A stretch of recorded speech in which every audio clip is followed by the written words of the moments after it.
শাকের মধ্যে দিয়ে দেবো।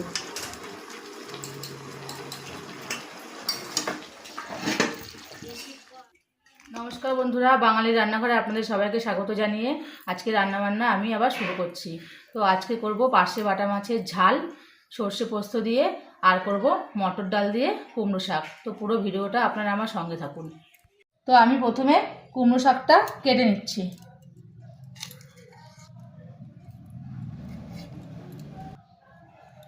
কুমড়ো শাকের গায়ে প্রচুর আল থাকে, এগুলো ভালো করে ছাড়িয়ে না নিলে তরকারিটা ভালো হয় না। কাটা কাটা কাটা কাটা গাটা পুরো। তো এগুলো ভালো করে আঁশ ছাড়িয়ে আমি কেটে নিচ্ছি।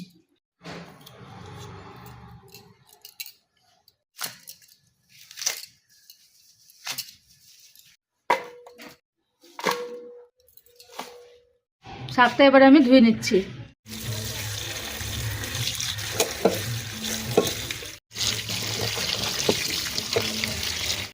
তো বন্ধুরা, শাকটা আমার ভালো করে ধোয়া হয়ে গেছে। এবার আমি কুকারের মধ্যে মটর ডালটাকে আমি সেদ্ধ করে নেব। ডালটা কুকারের মধ্যে আমি দিয়ে দিচ্ছি। ডালটা ভালো করে সেদ্ধ হয়ে যাবে, তারপর আমি সেদ্ধ ডালটা আর শাকটা একসঙ্গে আমি সেদ্ধ করব। বন্ধুরা, ডালটা আমার একদিকে সেদ্ধ হতে হতে আমি কড়াইয়ের মধ্যে শাকগুলো লবণ দিয়ে একটুখানি সেদ্ধ করে নিই।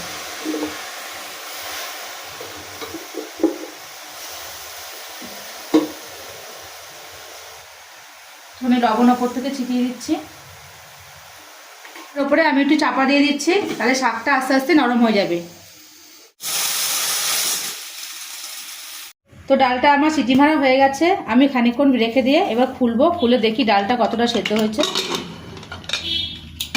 তো দেখুন বন্ধুরা, ডালটা আমার খুব ভালোভাবে সেদ্ধ হয়ে গেছে। এবার আমি এই সেদ্ধ করা ডালটা শাকের মধ্যে দিয়ে দেবো। কড়াইয়ে ঢাকাটা সরিয়ে দেখি শাকটা আমার কতটা সেদ্ধ হয়েছে।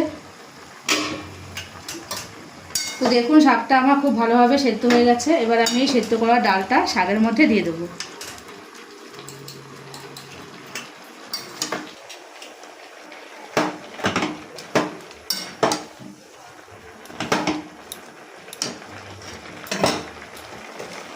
আর অল্প একটু পরিমাণ মতো লবণ দিয়ে দেবো, যেহেতু আগে একটু লবণ দেওয়া ছিল শাকের মধ্যে।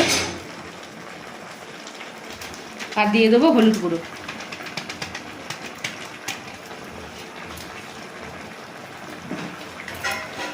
তো এবার শাকটা ডালটা আর একটু ভালোভাবে ফুটুক, তারপর আমি এর মধ্যে ফোড়ন দিয়ে দেবো। তো দিয়ে দেবো কিছুটা চেরা কাঁচা লঙ্কা। এবার খুব ভালো করে এটা সেদ্ধ হোক, তারপর আমি এটাকে ফোড়ন দিয়ে দেবো। তো শাকটা আমার খুব ভালোভাবে সেদ্ধ হয়ে গেছে ডালের সঙ্গে। এবার আমি এটাকে সসপ্যানের মধ্যে নামিয়ে নিচ্ছি। আমি গামলার মধ্যে নামিয়ে নিয়েছি। এবার আমি ফোড়নের জন্য কড়াতে তেল দিয়ে দেবো। কড়াতে তেলটা আমার খুব ভালোভাবে গরম হয়ে গেছে। এবার আমি ফোড়নটা দিয়ে দিচ্ছি। ফোড়নে দিচ্ছি 5 ফোড়ন আর শুকনো লঙ্কা।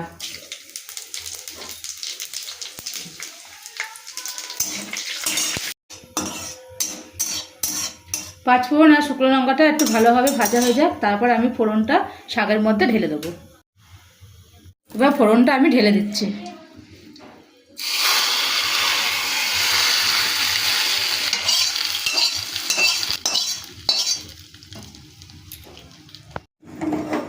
শাকটা এবার আমি গ্যাসের উপর বসিয়ে দিয়েছি। এটা একটুখানি সামান্য ফুটে উঠবে, তারপর এটাকে আমি নামিয়ে দেবো। তো নামানোর আগে দিয়ে দেবো শাকের মধ্যে একটু সামান্য পরিমাণ মিষ্টি। শাকে একটু মিষ্টি না দিলে ঠিক টেস্টটা হয় না, তাই একটুখানি চিনি দিয়ে দিলাম। এবার একটু ভালোভাবে ফুটুক, তারপর শাকটা আমার পুরো রেডি হয়ে যাবে।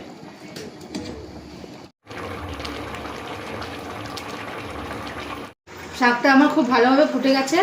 শাকটা এখন আমার পুরো তৈরি হয়ে গেছে। এবার এটাকে আমি নামিয়ে নেব।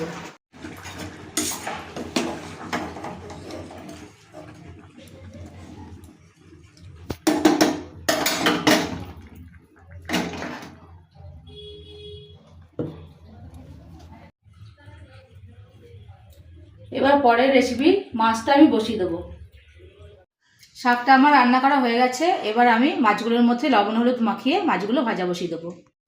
মাছে দিয়ে দিচ্ছি পরিমাণ মতো লবণ, দিয়ে দিচ্ছি হলুদ গুঁড়ো,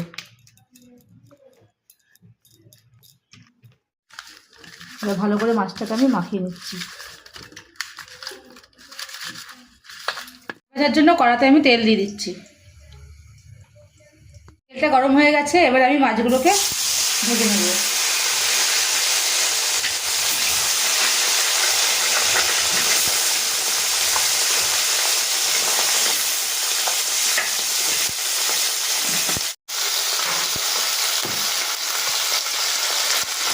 মাছের এক পিঠ খুব ভালো করে ভাজা হয়ে গেছে, এবার আমি উল্টো দিয়ে মাছের অন্য পিঠগুলো একইভাবে ভেজে নেব।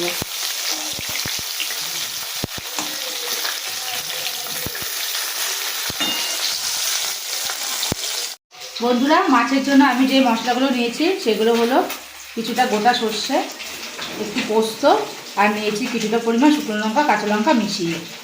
দেখুন বন্ধুরা, মাছগুলো আমার সব ভালো করে ভাজা হয়ে গেছে। এবার আমি তেলের মধ্যে কালো জিরেটা ফোড়ন দিয়ে দেবো। তারপর দিয়ে দিচ্ছি বেটে রাখা মশলাটা।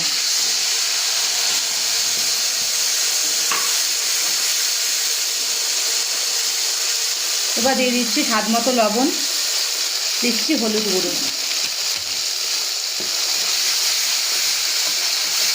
একটু ভালো করে নাড়াচাড়া করে কষিয়ে পরিমাণ মতো জল আমি ঢেলে দেবো।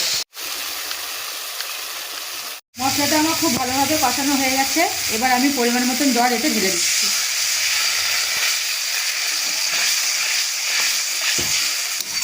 ঝোলটা একটু ফুটে উঠুক, তারপর ভেজে রাখা মাছগুলো আমি ঝোলের মধ্যে দিয়ে দেবো। ঝোলটা আমার খুব ভালো করে ফুটে গেছে, এবার আমি ভেজে রাখা মাছগুলো ঝোলের মধ্যে দিয়ে দেবো।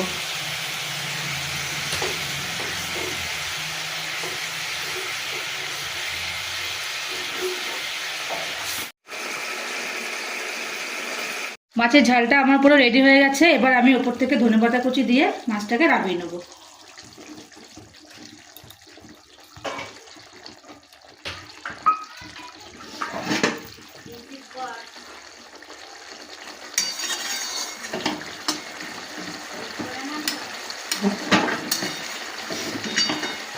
মাছটা এবার থালার মধ্যে আমি ঢেলে নিচ্ছি। বাহ, কালারটা বেশ ভালো এসেছে তো।